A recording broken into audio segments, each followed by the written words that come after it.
In 3, 2, 1, and we are back again with episode number 9 of Academy of Men podcast with your host Joel Ruiz and my co-host Edgar Moose Rios. Yep. How's it going, my brother? I'm good. Happy to be here. Welcome back. It's been a while since we've recorded anything, right? Episode 9, man. Life has been lifing, Mm-hmm. So nobody to blame. Yeah. We've had a lot of changes in our lives. Yes, we since have. the last time we had a conversation. And I want to dive into a whole bunch of stuff. I wanted this to be a 3-hour podcast, but it's not gonna happen. I got things to do after this. Right. But yeah, man. I mean, how are you? I'm good. I'm alive. I'm healthy. I can't complain. Yeah. I'm housed. Yeah. I'm all right. What about you? How are you? I am doing. It's either incredible or in panic mode. Basically, yeah. What? So those I think those two can coexist in the same body. Yeah. It all depends on the whether I've had breakfast or not. Nah, but in all jokes aside, I mean, since last time that we spoke, I've done a solo hike, which was incredible. I wanted to talk about that experience. My daughter turned 1. Yeah. That was pretty insane. And the regular stuff of jobs and schools and businesses and whatever, and I know you got a new gig. Yes, I do. Yep. So got a promotion. You got a promotion. Yep. So I just wanted to tap into that and just let it flow. Yeah. So where do you want to start? I actually wanted to start with this the solo hike. The only other person that I've spoken to about this is actually Samantha, and I thought it would be a good at least entry of a conversation to what it was.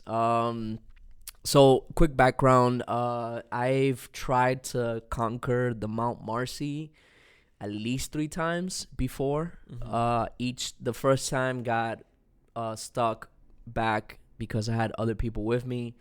Second time, basically the same. And then the third time, we made it almost all the way to the top.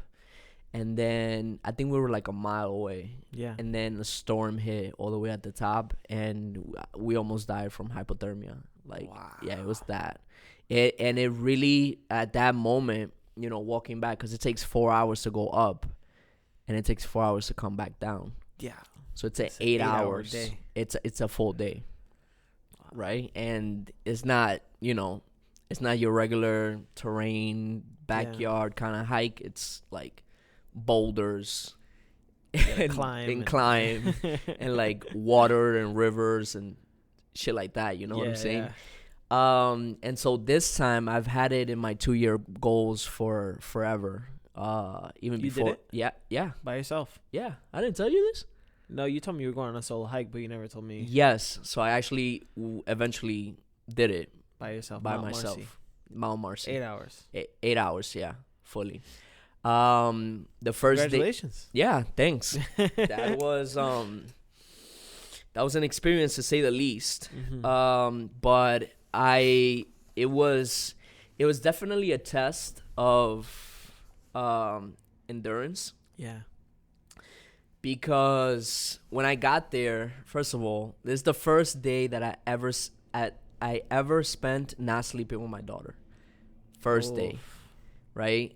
Every day I've taken care of her since birth, right? Wow. Samantha has had a few days where she's taken off. She's gone to like retreats and different things like that, New York City, etc. But I've always taken care of my daughter, and so I was having massive anxiety about leaving my family behind. I can't imagine. And I was just like, God, please, I make sure everything's all right. I need this. I'm going to leave this in your hands and make sure that when I come back, I still have like everything intact. Like that was a real fear. Yeah.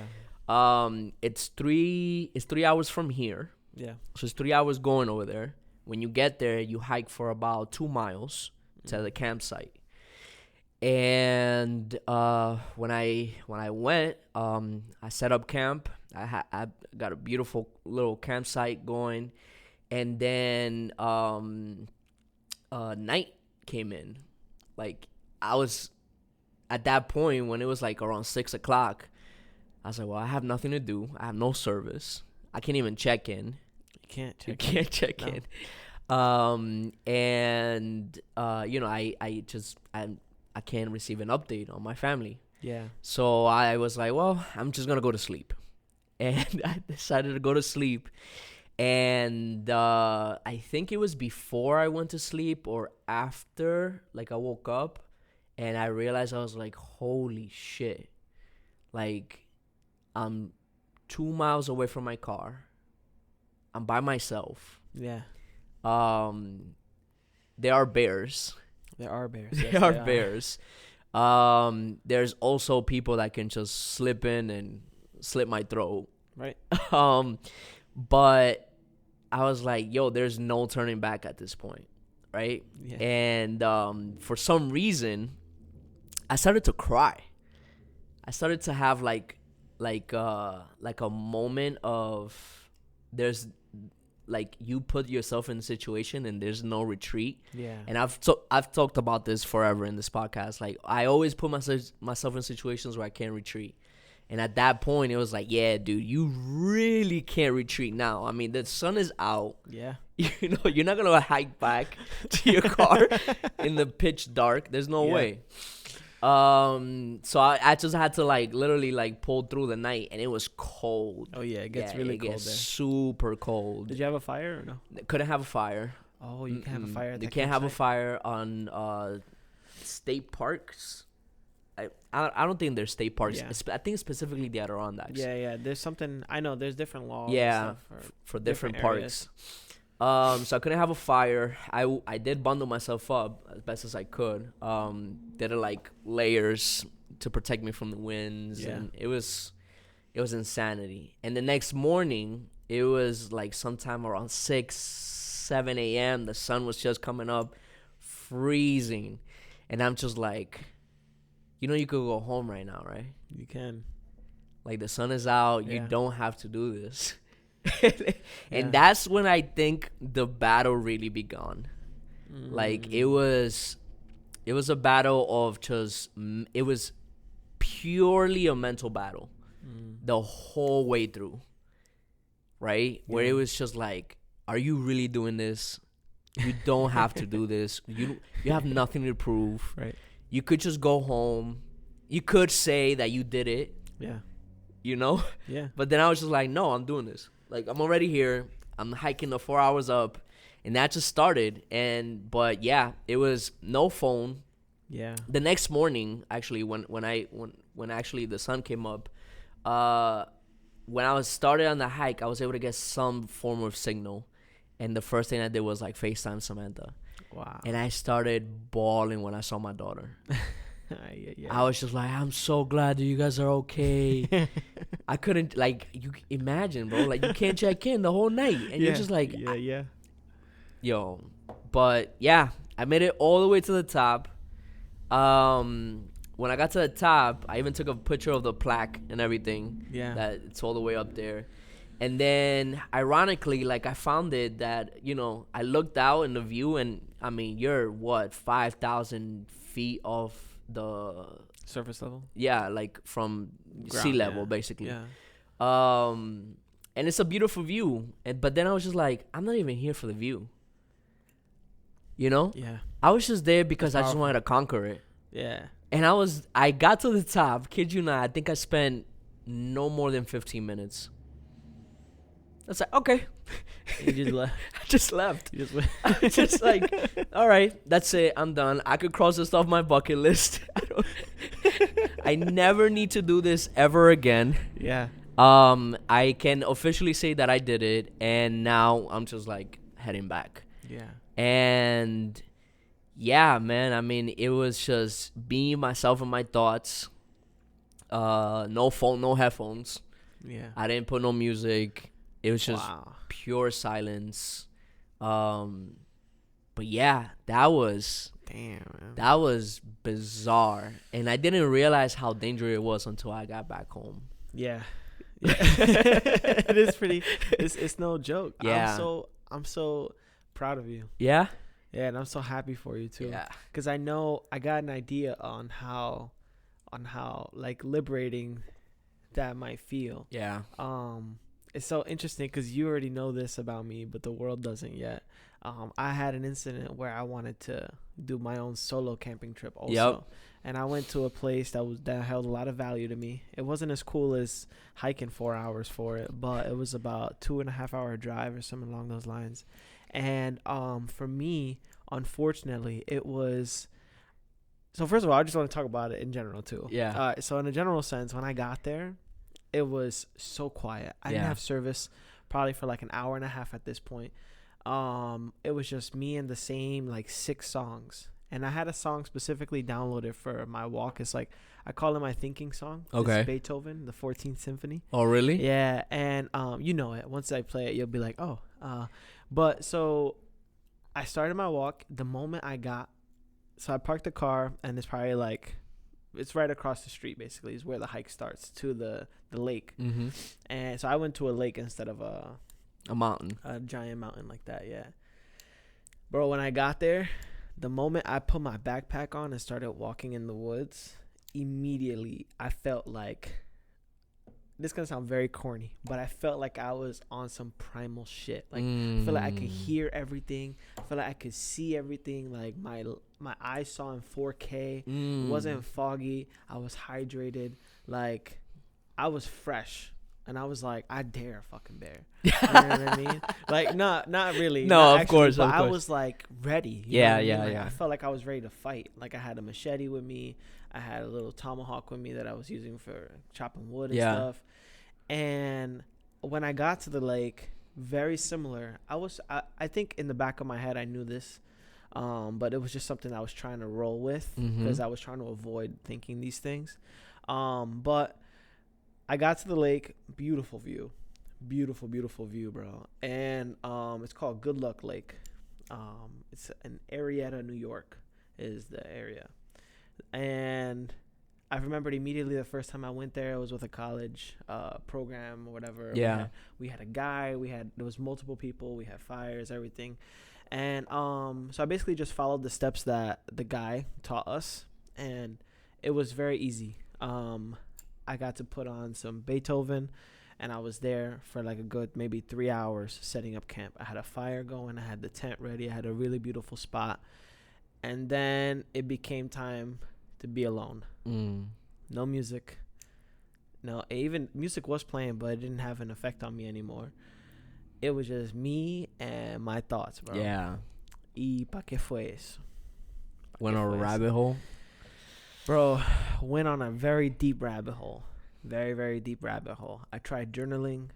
I couldn't write the words fast enough. So it started to irritate me. So I stopped journaling. Then I tried reading the Bible because I brought a Bible with me. Continue. Yeah. But yeah, I was just super emotional. I don't know what. No sé qué me entró. But I opened the floodgates, and everything started just pouring through. Things that I didn't think would come up again. Yeah. Came up again. And it was disgusting. I was suffering being alone with my thoughts. Really? Yeah, I did not have a good time, and I didn't like myself. Interesting. And yeah, bro, it was disgusting. And then so I was like, you know what? I'm a man. You know what I mean? Like that's a thought that's been pushing me through a lot lately. It's like, I'm a man. If I want to get to the point where I want to be in life, I need to feel these things. I need to think these thoughts, and I need to understand these emotions. So what kind of father would I be to my child if I can't hold a thought for more than 5 minutes? Yeah. So I was just sitting there suffering by myself, like crying, bro. Crying. And then another family actually interrupted me. And the pressure that I felt from that, having to wipe my face when I saw their kids, because I saw their kids first, their kids and their dog. because they let the kids hike in front of them. Mm-hmm. And we're talking like kids, like we're talking like 9, 12. Yeah. And they were in front, like a couple feet ahead of the parents with the dog. So the dog saw me first, and I'm like, what the fuck? At first I was a little scared, but then I saw a kid behind it, and the dog was mad friendly. It was like wagging his tail. So it's like, oh, okay. But then I realized I can't let this kid see me crying like this. Like, what does this look like? You know, I'm in the woods, solo, by myself. Yeah. There's not even sign of another human being with me, so I can't even lie and say I'm not alone. Yeah. There's only one way in, one way out. So they would have walked past somebody if I lied. You know what I mean? Like, yeah. So it was very difficult for me. So I wiped my face. I put some water on my face, dried it off quickly, and I fanned my face so that way it won't be red.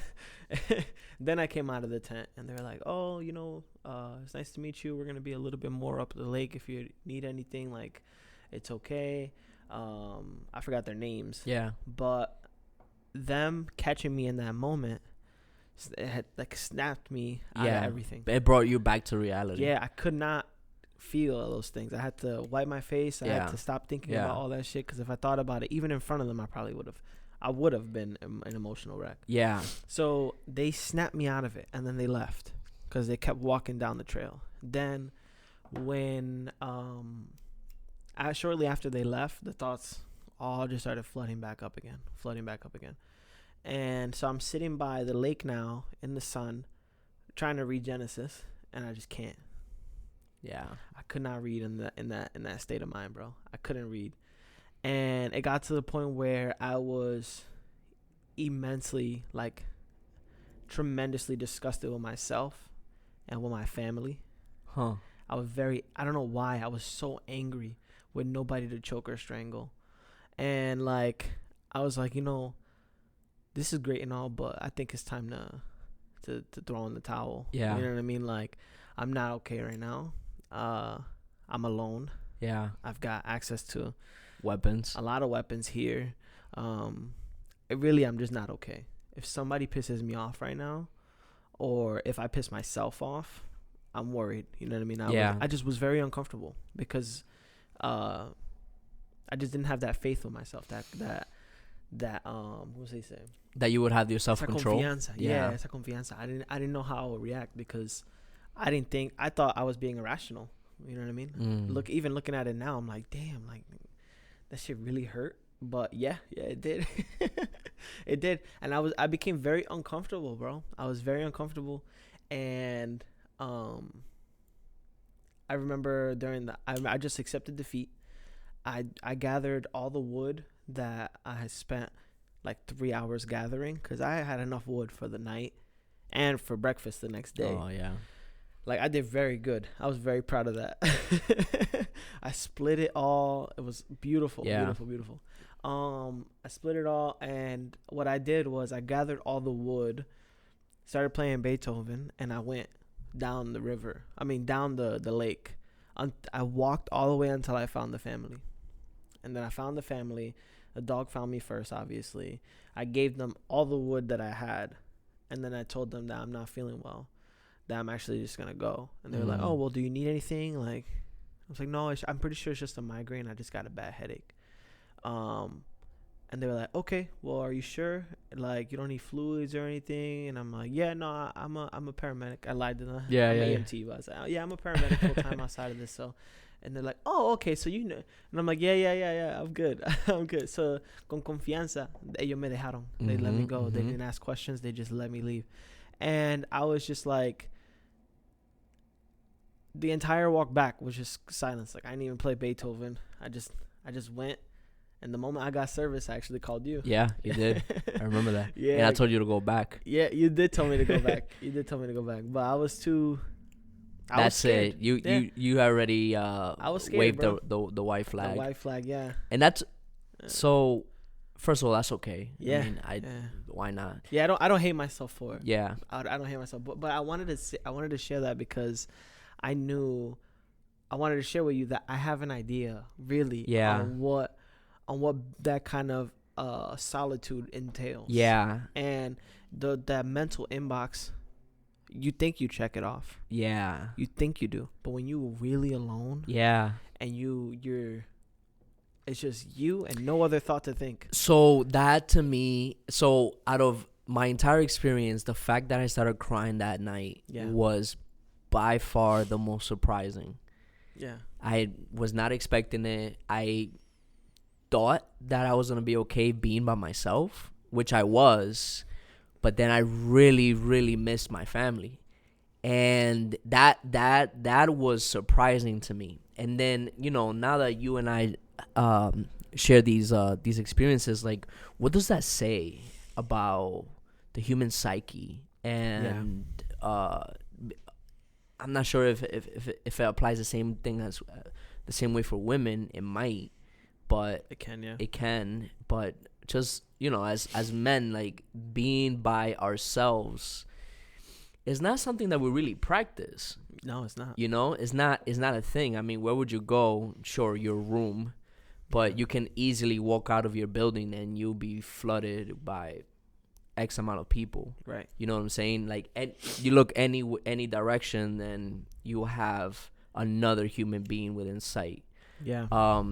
The access through our phone gives us access to other people even if they're not within sight. Right. You know, which that was like not having that access also triggered something else. Yeah. You know, and I'm not sure what to make of it. But I do find it interesting. Yeah. And now I'm thinking, like, you know, if this is something that I should continue practicing. Yeah. Because I think, I don't know if it was healthy. Yeah. But it definitely brought me back to a moment of reflection.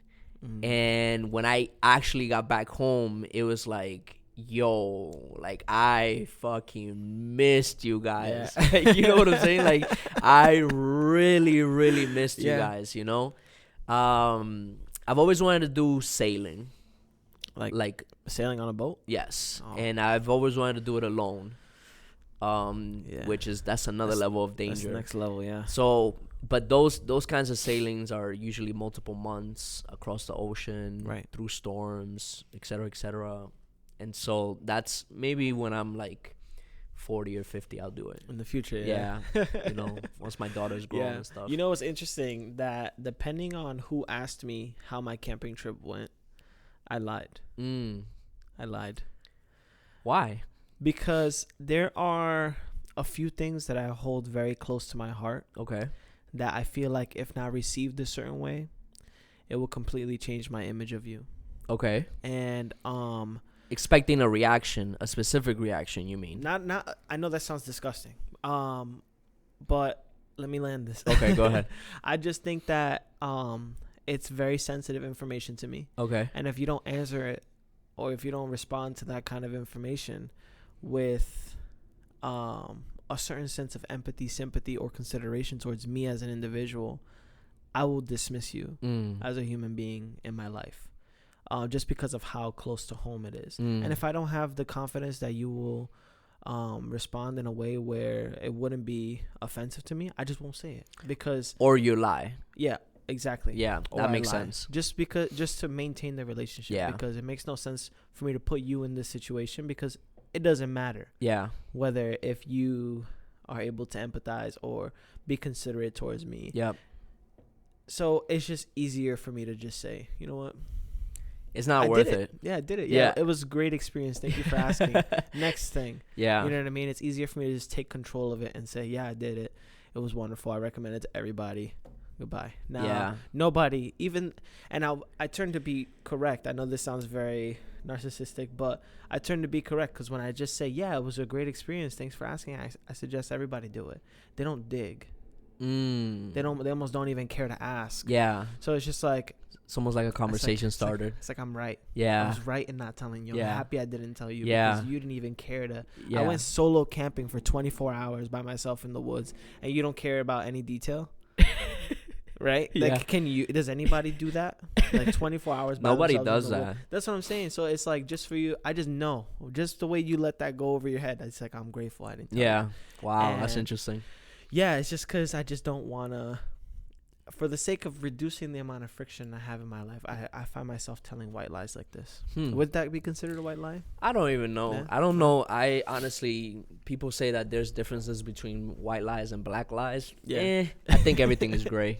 Yeah, well, so I just, those people don't need to know. And so being this far out of it and hearing your story, like I said, I'm going to say it again because I got to put some more emphasis on it. I'm so happy for you. Yeah, I'm so proud thanks, of you. dude. I wish I had I'm not going to say courage or tenacity, even though I think those are traits that you expressed in those moments. I realized, I learned very quickly that I have a lot of crutches. Mm-hmm. I have a lot of crutches and I'm not ready. I waved the white flag. Yeah. And, I'm not ready for that. Yeah. I'm just not. And I can't, I'm going to be very soon. Yeah. Because these are all things I'm working on as an individual. That's great, bro. But I'm not ready. I said, you know what? Fuck you for now. I'm going to come back in a year or so, and I'm going to sleep here peacefully. Bro, I'm going to be vibing. This I might is even what smoke. this, you know what I mean? Yeah, Like, exactly. I might even smoke. This is why I brought up the point that the mountain had defeated me before. Yeah. You know what I'm saying? Yeah. Think about it. I mean, how frustrating it is that you do the first 2 miles, and then you get yourself into a camping site, and then you go 3 hours up. Yeah. And now you got to turn around. Right? Yeah. And then you're like, all right, I'll come back. And then you come back, and you're like, this is going to be it, right? Mm-hmm. And it doesn't happen. And then you come back one more time, and I'm like, nah, this is it. Yeah. And then, nope. Isn't it crazy how David Goggins will laugh at this? Yeah, for sure. He would be like, what, Mount Marcy? I do that. Yeah, in my sleep. With a broken foot. With one lung, I'll do that. Yeah, exactly. No, but, that's actually why I love that dude, because he to me is a true example, because he goes on these long runs by himself. Yeah. And then it's the true test of measure of the reason why wanted to really bring this up, because it was such a mental battle. Yeah. That really surprised me. Yeah. Right? Like I wanted to self-sabotage so bad. Yeah. Like it would, but I don't understand why. Yeah. Right? Like, why would my brain not simply just work with me to achieve this goal? Yeah. Why would it want me to fail, right? Just for comfort. And I was just like, this is why your inner battles are so massive. Yeah. Because it's just like, there's no one around here that's battling me, right? Except me. Yeah. That's like, I'm only having this one battle by myself, literally. Yeah. But I was just like, yo, I know that you want to go back home, but we got to do this, bro. Like, we have to do this. It was very grounding for me. Yeah. It was very grounding for me. What's interesting is I was having this conversation with one of our mutual friends, or family member, if you will, where they were getting very irritated with the amount of friction that they were receiving in their lives based off of just them accepting certain truths about themselves and about situations in general. Okay. And I remember sharing with this person, I was like, you know why? Because the reason why you're struggling with all of this is because not everybody lives in the same reality that puts you and me in the same room together. Okay. I think that when people don't want to take certain losses or don't want to admit certain things to themselves, that they kind of fabricate or develop these fabricated senses of reality in their heads. Red is not red anymore. Blue is not blue. Pain isn't pain, and love is love. Yeah. You know what I mean? So, and then sometimes they have just enough truth in those realities to kind of to get by, to create that perfect ecosystem. Yeah, I agree. Just obliviousness. And it was very grounding for me in the sense where it snapped me out of that. It put me back in this reality that was putting my feet on that planet in that moment, or the planet in that moment. And it just like, you know, this hurts. Stop telling yourself it doesn't. And you're strong enough to carry this load all the way to this camping site. You're strong enough to chop all this wood, to gather it, to light the fire. It reassured me of my physical capability in that moment, right, and tested my mental capability in that moment. And I think that physically I've been doing amazing, but then mentally I've been in this false sense of reality. Yeah. But I remember sharing with that person, I said, and you're gonna have a hard time with everyone in this world, and you're gonna have a hard time with a lot of people in this world, I'm sorry, because of that. A lot of them create and develop these little ecosystems of suffering for themselves, and these fabricated false senses of reality. Like, no, bro, what you did was wrong, and you deserve to be penalized as somebody who did something wrong. Yeah. You know what I mean? Yeah. There is no going around that. You caused pain, and if you choose not to acknowledge it within yourself, it doesn't mean that the world has to not acknowledge that. Correct. And I told her, I said, it's okay. You're going to have this friction probably for the rest of your life, because it's not your job to pull someone else out of their false sense of reality. But if you want to be solid and you want to stay 10 toes down on your truth and what the truth really is, you have to accept the fact that life is going to bring you a lot of friction because you refuse to conform to other people's realities. Yeah, I mean, that's true. That's a factual statement. I feel like I'm going a bit off on a tangent, but I want to bring it back to. So it, like I said, in that moment, it snapped me out of everything. It's like, bro, like, you're not okay. Stop acting like you're okay, bro. Yeah. Like, you need to just accept it. Yeah. And that's why I almost had no shame, and I was almost proud to walk back to my car. Wow. And I look was at like, that. you know what?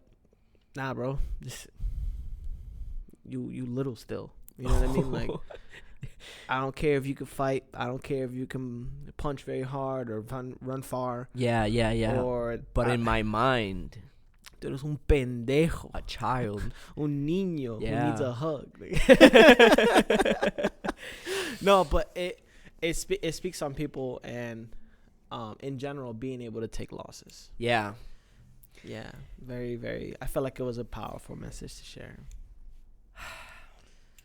I'm not sure if it's nature that does that to us. Yeah. Because that was a huge part of the journey. I think that anything can really do it to you. Yeah. The birth of a child can. True. I think for us men, a lot of the time our physical capability does a good job at snapping us out of it. You know what I mean? Like, maybe because I've witnessed this, I noticed the birth of a child turn a girl to a woman. A solid fucking female that won't take shit from nobody, works her job, doesn't sleep, you know what I mean? Like, does it all. And I think that for us men, you know, a baby can also do that. Sure. But I think that we have different avenues, same way as they do. Yeah, for sure. And I think that us proving that to ourselves could definitely serve as an avenue to open up a train of thought of confidence or competence. And I think that part of it is I feel like what you were able to witness. Yeah. I'm happy that you were able to check off that box of validation. Yeah. Yeah. I mean, you proved it to yourself. I did prove it to myself. That was the standard for Joel. That was my standard, yeah. You know what I mean? For David Goggins, that's nothing. Of you course. Know what I mean? For me, it's wow. Yeah. But that's a Joel standard. Yeah. Being able to do that validates you're validating yourself. Yeah. That's so powerful. A lot of people are unable to identify these things that helps them validate it. Or they identify it and it comes from very unhealthy sources. Likes, views, attention, girls. Or they wouldn't even push themselves to that extreme. Right. Why go there? Why do that? Why go there? You got all these girls waiting for you. You know what I mean? You don't need. Well, where's the bar? Yeah. Where's the bar really set? Yeah. And I think David Goggins definitely allowed me to really question my potential. Yeah. You know what I'm saying? And that's a beautiful thing, and it's important to have people like that. Yes. It's very important. Like I have, yeah. I wanted to ask you, what are the, if any, biblical ties to taking these journeys alone? I mean, Jesus is the first one. He was in the desert for 40 days. Yeah, and for the record, for the pod in general, I'm not sure if you guys know, Joel Ruiz is somebody who is very well versed in the Bible. Yeah, this is why I'm not afraid to ask him these questions. So I consider Joel a very knowledgeable source on biblical references and just anything Bible related. So yeah, you said the story of Jesus. Yeah, there's a few of them. You find Moses was one of them. Yeah. Who was the one that went up the mountain by himself? Who talked to God? I mean, I believe there's been a couple prophets that have gone on to have taken time to be in isolation, because there's something about isolation that changes you, right? And it's proven in the Bible, that there's that moment of temptation, there's the moment of suffering, right? It's a form of suffering, it's a form of detachment.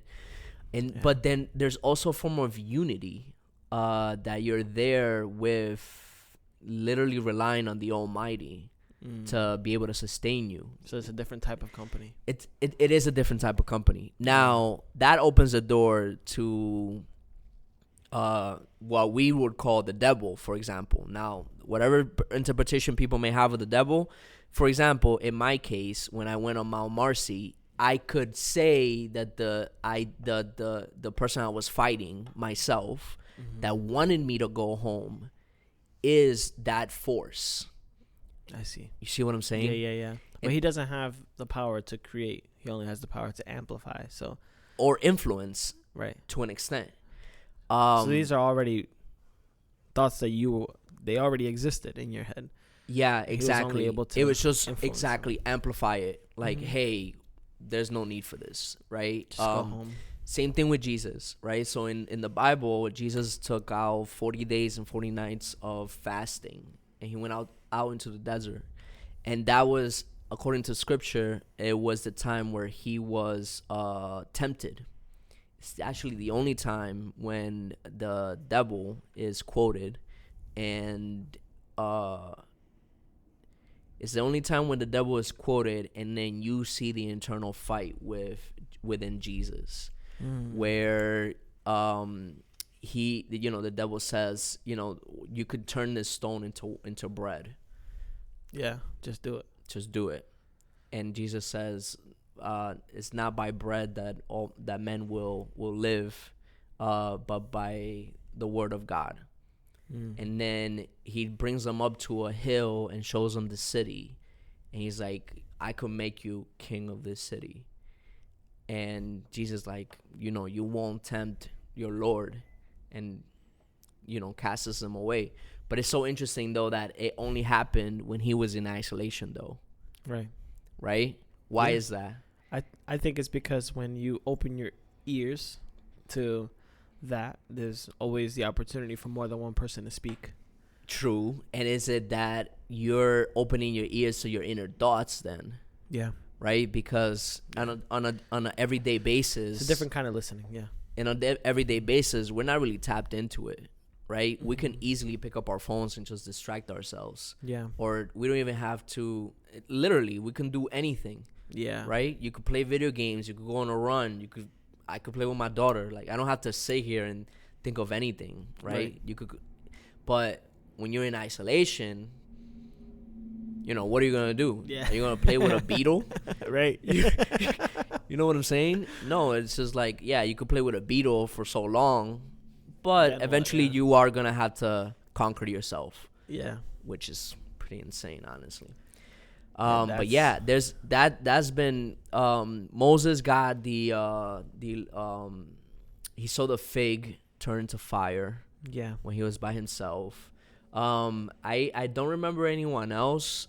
You could probably say like Prophet Elijah went out on a put himself in a cave. Got several revelations. I could be wrong about that, but yeah, I mean, that's something I should look into. Yeah, it would be. It's pretty cool. I like how you mentioned the difference between like the isolation and being around others. I think it's beautiful how like when you're one-on-one with people, and there's a clear distinction being or a clear transfer of information, how you could almost see their universe in their eyes. For like sure. You could almost see like these million thoughts and these like, you can almost just feel the gears turning. But then once they kind of get into another or a setting where it's a group of people talking with one person, it's very hard to identify that within that person's eyes and in their speech, because they're in a group. Of people. Yeah. And I think that at first I was like, damn, that fucking sucks. But then I remembered for some reason, during Selma's birthday party, because I feel like whenever you and I see each other, it's always like, it's just me and Joel talking. Right. But I don't know why. I warmed my heart to watch you dance with Samantha. You guys were dancing bachata. Yeah. And I'm looking at you, and that's the most I've seen you smile in one day, by the way. And you did not stop smiling. And I was just like, man, this guy is beautifully distracted right now. Beautifully distracted. And I think that there's so much to that, because these mentalities and you playing with your daughters, you playing with your daughter and you playing video games or you going for a run, all these distractions feed us in a way. So it's so easy to just like play with your daughter all day and just avoid this inner thought and this inner reflection that you do need to have eventually. And some people don't have it until their kids are all grown up and they're on their deathbed. Yeah. And they're having an existential crisis. And yeah, so I think that is so important to have a balance of that, because I'm trying to think of how we can provide value to the person listen to this conversation. Yeah. Through sharing this, and I'm trying to put it into a sentence or put it into words, and I'm having a hard time. Yeah, I mean, honestly, it is very interesting. Here's another thought. What about the people who don't have a choice, or what about the men that are lonely out there that really don't have anyone? Yeah. Right? Like how do they cope? Right? Because it's one thing for me to put myself in that situation, but it's another thing when that is my situation. Yeah. And I'm trying to get out. Right? Because that's a pandemic that we have today. I mean, I don't know if you're familiar with Japan, for example, this is a huge issue in Japan, where people live and die in their apartments, right? Where there are men that just don't come out, right? They just don't come out. They see no need to interact with society. Plain and simple. They might have a virtual job, or they might not. They might just, whatever the case might be, right? Now, I don't know how much that applies here in America. I'm sure that we have our fair shares of individuals who, and I'm going to say specifically young individuals, or maybe I would say up to 40. Okay. Because you do find certain people that choose to go out and live in the woods, and they just live out on their own. Yeah. But for the young men that may not necessarily want the kind of lifestyle or that kind of life, then how do they cope, right? Because I think that's a target, that's a market that may even relate to what we're talking about here specifically. Yeah. What do you think about that? I think that immediately I don't like the word cope. Okay. Because coping is just coping. It's just coping, right? You're not really finding a solution. Yeah, you're not. Okay. You're just kind of like. But that's tough. That's tough, right? That's tough because there's a lot of times where like, I genuinely think today, I'm not saying I'm a lonely guy, but today this will probably be the only human interaction I have. When I go to the gym, I don't speak to nobody. Nobody talks to me. People stay out of my way. I go into the room to punch the bag. Nobody talks to me. People even leave the room. And like, even if I do get on the game today, my interactions will be virtual. Yep. I already cooked for the day, so I don't need to go out and buy food. Yep. So you can simply go back home and not have another human interaction. I think that that's so interesting, because there are days where, like, my first human interaction is when I clock into work. Yeah. I don't speak a word until I get to work. Yeah. Like, obviously, I brush my teeth, but, like, yeah. I don't say a word. You know what I mean? Until How does that make you feel, bro? I think I wanna dive deeper into that. Yeah, I think that it has been forcing me to look inward a lot. Yeah, it has. I'm in a very vice identifying time in my life at the moment. Vice identifying time. Yeah. I've pushed back romantic relationships and potential romantic relationships out of fear that I'm just using them as a crutch.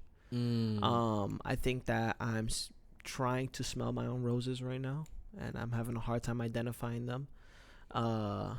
And that's what I'm doing. I'm finding them one by one. Do you enjoy being alone? No. Actually, it's actually one of my biggest fears: dying alone. Really? Yeah. I didn't know that. Yeah. It's one of my biggest fears. My goal, I want a family so bad. I want a family very bad. I want a wife. I want a kid. I think we should get you one. I want a house. Yeah, I want one. I want one. But like I said, I'm just I don't want. It's very hard for me to. I'm in a position where I'm questioning every relationship, and it's just like I've got a certain amount of reflecting to do, and no woman that I entertain at the moment.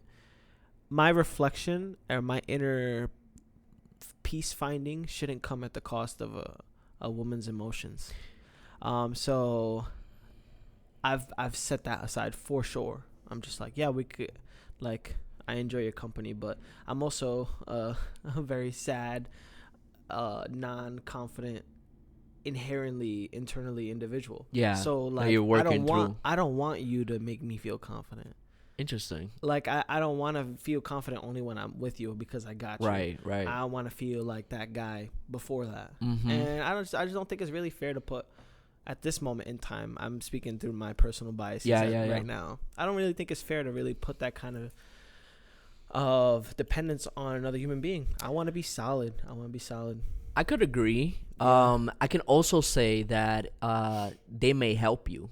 Yeah. They may be able to help you. Yeah. You're not wrong. Yeah, I know I'm not wrong because Samantha has helped me a lot. Yeah. I personally love Solitude. Yeah. I use it as a form of recharge. Yeah. Which is now I'm at a point, but at first this was very difficult for me a few months ago. Okay. But now I'm at a point where it's like, leave me alone. Yeah. You know, I'm okay with it, and I'm starting to actually prefer it. So when we were talking earlier about people who, I was actually getting a little fearful. I'm like, damn, what if I hice mi muero solo? Because I like this now. No. Look, you got an advantage that first of all, you're a good looking guy. That's the first one. Thank you. You are above the average height, so you're already attractive to like majority of women. You can dance. Right? You can make you're very sociable overall. So I think you and people are not necessarily a problem. Like I think that you can do really well around people in general. Yeah. Right? It's just a matter of whether you choose to do so or not. Right? Yeah. And I think that's really where the battle is, because you also have the ability to say, I don't really want to be here. Right? And then walk away. Yeah, I do. Which to me, it's even better. Right? Because I truly believe that there are people that get stuck in situations just because it just can't walk away. Yeah. Right? Bad relationships. That's powerful. Just because you cannot walk away. You would rather be miserable in this relationship than be alone. Yeah.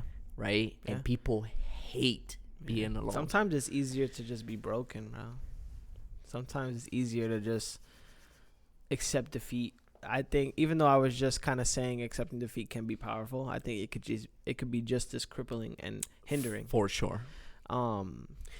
But yeah, some people are unaware, or they're unable, uh, because of their lack of internal reflecting, to identify that they are broken and that they are just kind of like I said earlier, creating this ecosystem of suffering. They took a L and they're staying in that L. Yep. I'm just gonna stay in this position. Yep.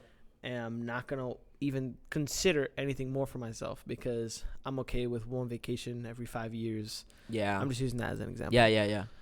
But it could be And for anything, really. it applies to anything, yeah. And I think that it's important to identify that, and it's important to have people like Joel in your life where they can challenge your false sense of reality that you create for yourself. Yeah. And once you lose people like Joel, where they don't challenge you, now you live in a bubble. You have this perfect little bubble, perfect little world, and you can die in there. I think that speaks on to some of the people that die in their rooms in Japan. Yeah. Like we mentioned. And yeah, don't be that. Don't be that. Yeah. I genuinely think it's sad.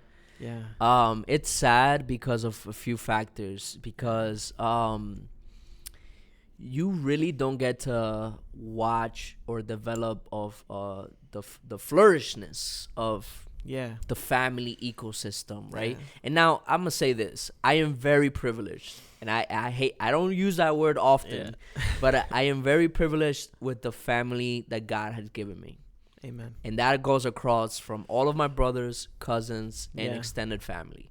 Like, I'm not sure it's because we're Dominicans, but we are very tight knit. Yeah. We try to not fight. We don't have any thieves in our family. So, all of those different things. But that I was very fortunate to have that. I only became aware of it once I got in a relationship with Sam, where I realized that her family was not like that. Right? Yeah. Like, the cousins haven't seen each other in so long. They live in different states, et cetera, et cetera.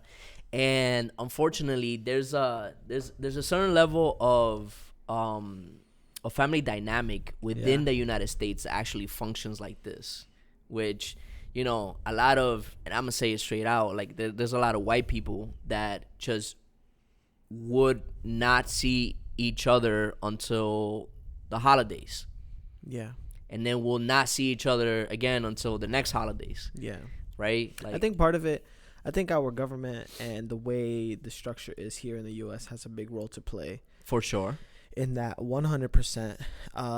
Because how present can you be when both people have to work now? And I think families were tighter at one point. Yeah, for sure. I think not all of it, but a big part of it can be attributed to the work, to the our economies. And yeah, I'll also say that you are going to be more closer if you come from an area where you have to share a bottle, or you guys have to carry water together.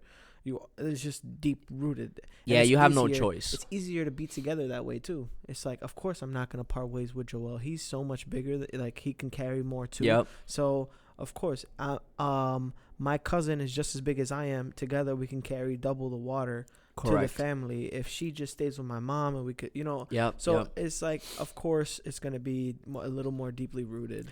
So you think because of our economic success in the United States, it has in some form of way affected the family dynamic? Not entirely, but yes, it must have a factor. I think there are more factors that I'm too uneducated to identify right now, but I think for sure that has to be one big one, because think about it, bro. Right now, you're not gonna be with Selma at 2 p.m. today. Why?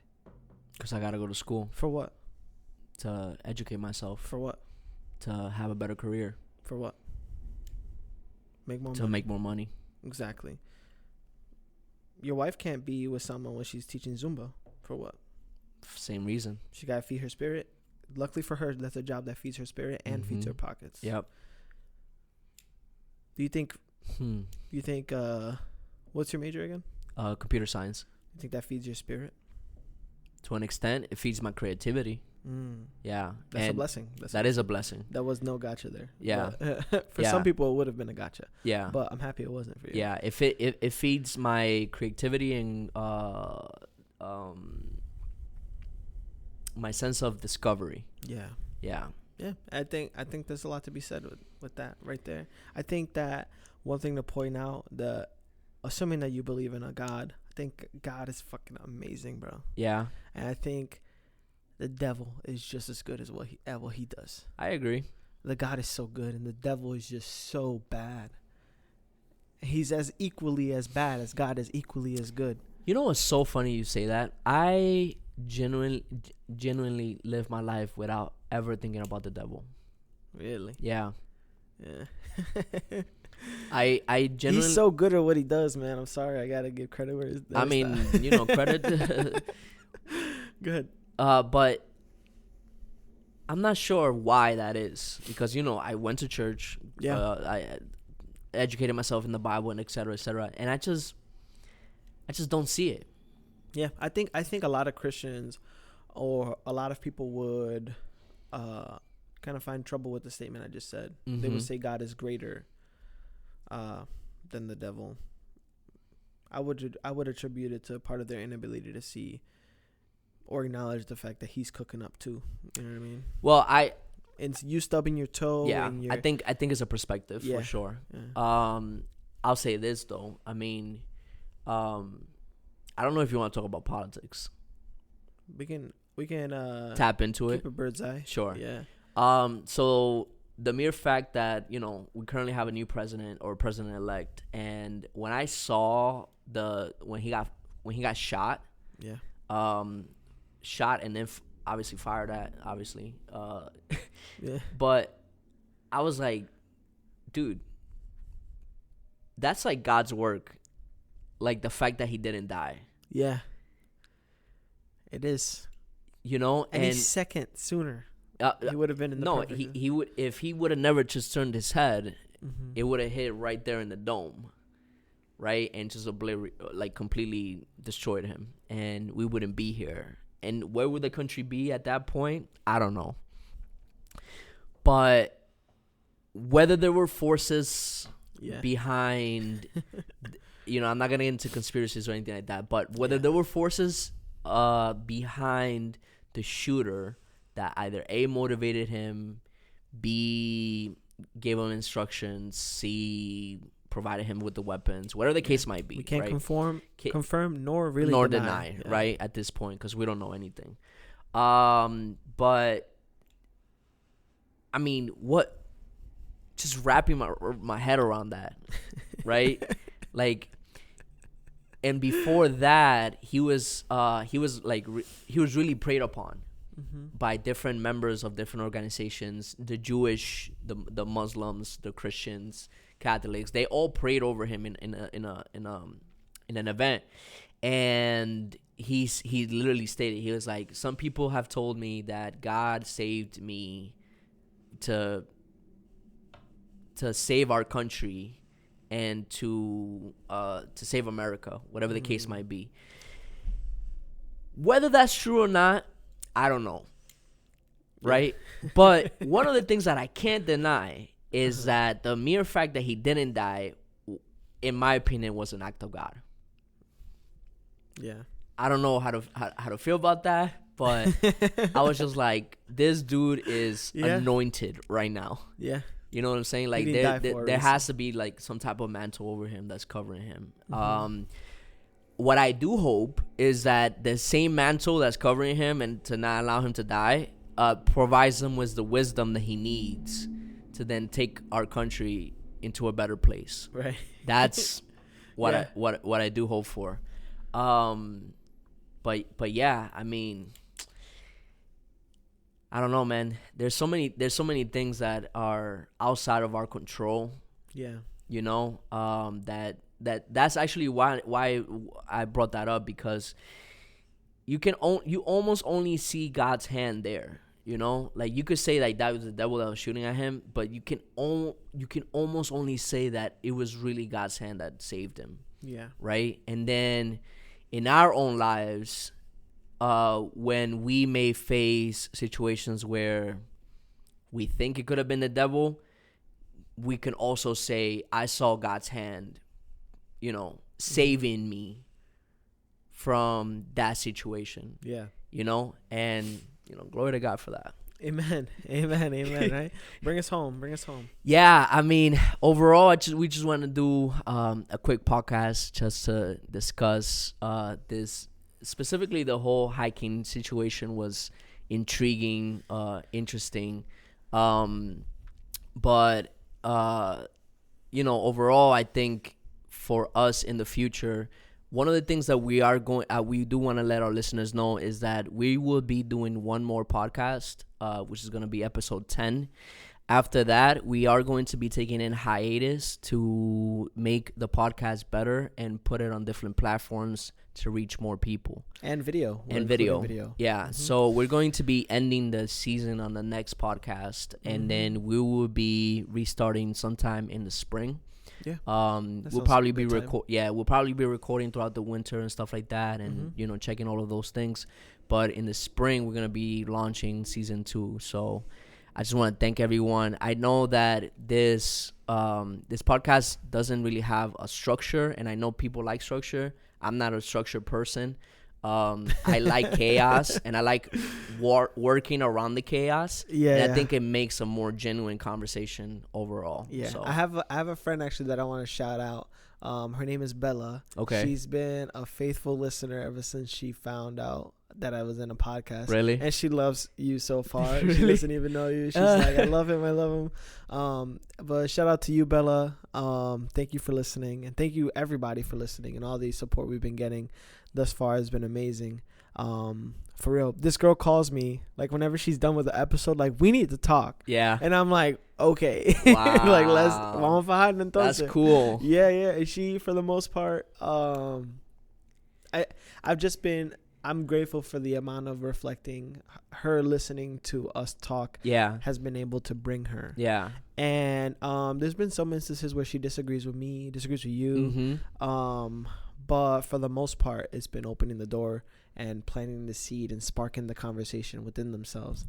And I love it. And I'm so, shout out to you, Bella. Shout out to you, Bella. Yeah, and I think overall that's really what we wanted to do. Overall, I mean, how proud of you of us. Yeah.